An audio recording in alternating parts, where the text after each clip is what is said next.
आज देखो मानव कितना अशांत बनता जा रहा है। रावण तो एक सीता को हर के ले गया, जिससे कितनी भयानक लड़ाई हुई। दुशासन ने एक द्रौपदी का चीरहरण किया, जिससे महाभारत की लड़ाई हुई। ना जाने कितने सिर कट गए।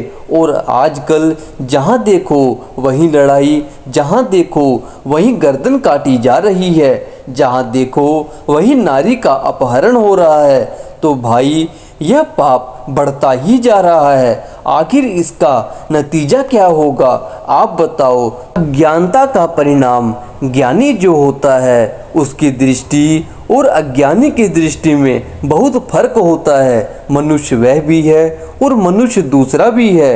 वह भी कर्म कर रहा है और वह भी कर्म कर रहा है। दोनों के कर्म में कितना अंतर है। ज्ञानी दूसरों को उठाना चाहता है, दूसरों को सुख ही देना चाहता है। तो देखो, सुख के बीज को बो दो, सुख देने वाले कार्यों को करो। वैसे तो ज्ञानियों ने भगवान की भक्ति के लिए दुख को अच्छा कहा है, पर नतीजा तो अंत में सुख ही है। यह भी कहा है कि वे कहते हैं कि उस दुख की बलिहारी है जिसमें भगवान के नाम का उच्चारण हो। तो कल भी आप अपने इष्ट मित्रों को लेकर अवश्य यहाँ पर आएं।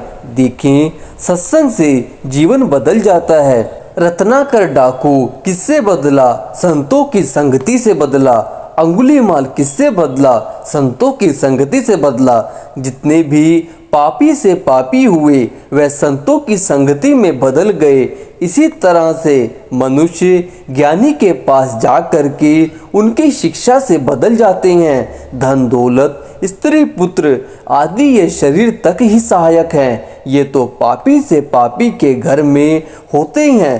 पर संतों की संगति करना, हरि चर्चा सुनना, प्रभु का चिंतन करना, ये कोई भाग्यशाली ही प्राप्त करता है। इसलिए मनुष्य जीवन प्राप्त करके मुट्ठी बांधे आया जगत में हाथ पसारे जाएगा।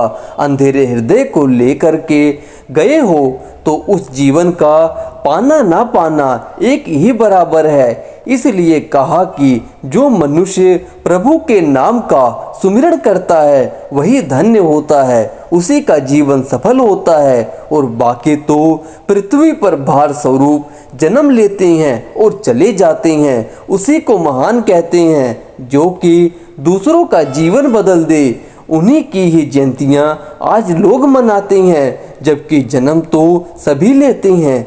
रावण के जन्म की महिमा आखिर क्यों नहीं है? रावण की महिमा होगी तो राक्षस पद की होगी, और राम की होगी तो देखो वे महापुरुष हैं, अवतार हैं। दोनों की महिमा में, दोनों के कर्म में अंतर है।